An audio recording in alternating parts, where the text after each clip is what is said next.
This is not retribution. It's a reawakening.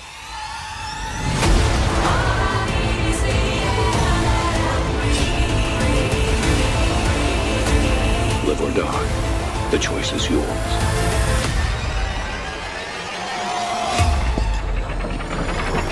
ازيكم يا جماعه؟ عاملين ايه؟ هنتكلم في الفيديو ده على فيلم سو اكس.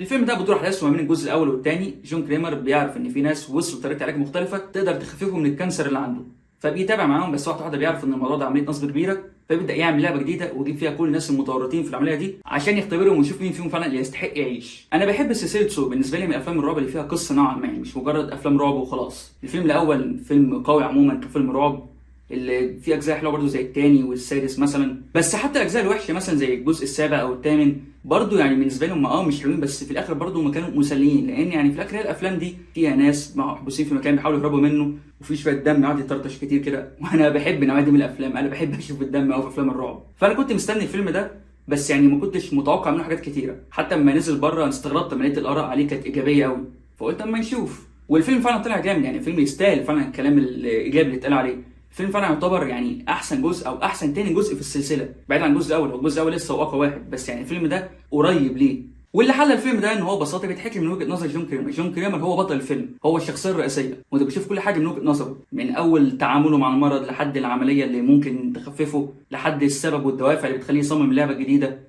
الفيلم بياخد وقت على ما توصل للعبه والناس محبوسين والكلام ده. الوقت ده بيبني لك في الشخصيه، بتقضي وقت معاها اكتر، وتقعد معاه كده واحده واحده لحد ما توصل للدافع اللي بيخليه يصمم اللعبه دي، لدرجه ان انت نوعا ما بتتعاطف معاه. هو الفيلم مش بيخليك تقول هو اللي بيعمل ده صح، لا، هو شخص مجنون، وفي حاجات بتحصل على مدار اللعبه يعني حاجات مش المفروض انها تحصل، هو السبب فيها، بس انت مقتنع باللي بيحصل، او يعني انت فاهم هو بيعمل كده ليه، انت متفاهم بالظبط ليه. الفيلم ده يمكن يكون اصلا اكتر فيلم في السلسله واضح فيه قوي هو ليه الاختبار ده بيتعمل، او اكتر فيلم تحس ان سبب اللعبه فيه فعلا مقنع، وحتى فعلا الناس اللي جوه اللعبه انت فعلا شايفهم يستاهلوا اللي بيحصل فيهم، يعني اللي هو انتوا تستاهلوا ده. وبرده الفكره اللي هو المبدا بتاعه ان هو مش بيقتل الضحايا بتاعه، لا، هو بيديهم فرصه ان هم يلعبوا اللعبه، ولو نجحوا هيعرفوا يعيشوا. المبدا ده ظاهر قوي في الفيلم ده، لان اصلا يعني السبب هنا سبب بيرسونال قوي. يعني الفيلم يعني القصه تعتبر كان عمليه انتقام، بس هو مش بيعمل كده عشان ينتقم منهم. This is not retribution.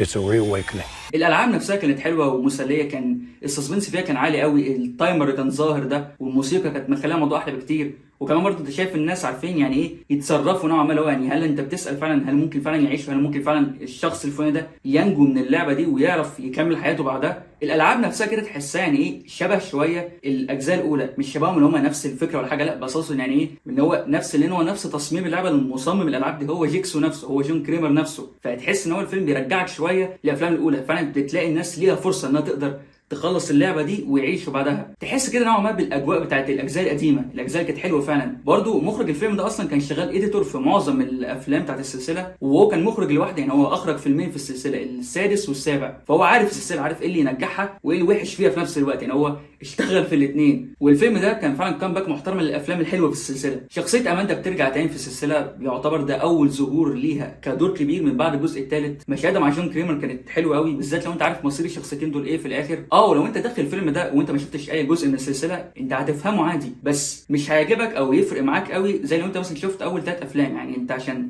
فعلا يعجبك الفيلم ده، لا، لازم تشوف اول 3 افلام، ويفضل برضه لو شفت الرابع معاهم. توبن بيل اداؤه في الفيلم ده يمكن يكون احسن اداء ليه في السلسله كلها، لان ببساطه ده اكتر فيلم انت بتشوفه فيه في السلسله. في برضه كده بعض الحاجات اللي ما عجبتنيش شويه في الفيلم، يعني ما كانش فيه تويست في الاخر خالص، يعني ما يعتبرش كان فيه تويست اصلا.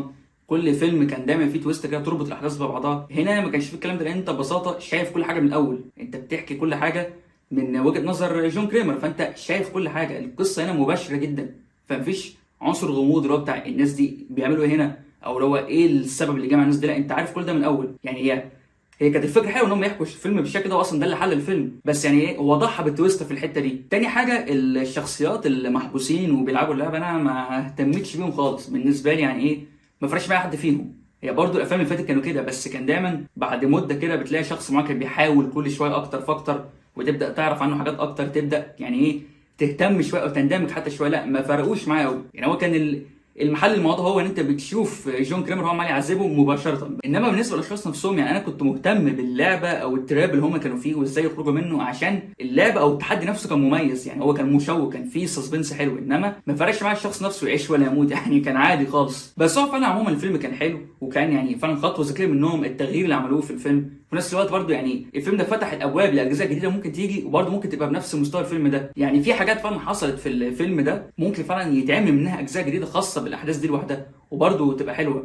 وبرضه كان حلو ان الفيلم ده ما كانش معتمد على الفلاش باك يعتبر خالص، ان هو الفيلم ده قصه مباشره، فكل مشهد تحس واخد وقته فعلا من اوله لاخره. ولو انت بتابع افلام سو فالفيلم ده طبعا هيعجبك جدا، وهديله 7.5 من 10. وبس كده، ده كله على فيلم سو اكس. انت شفت الفيلم ولا لسه؟ لو شفتوه اكتبوا رايكم في الكومنتات، لو ما شفتوش روحوا شوفوه واكتبوا رايكم في الكومنتات. ولو عجبكم الفيديو ما تنسوش تعملوا لايك وشير وسبسكرايب وشغل زر الجرس عشان يجيلكم كل جديد. اشوفكم الفيديو الجاي ان شاء الله، وسلام.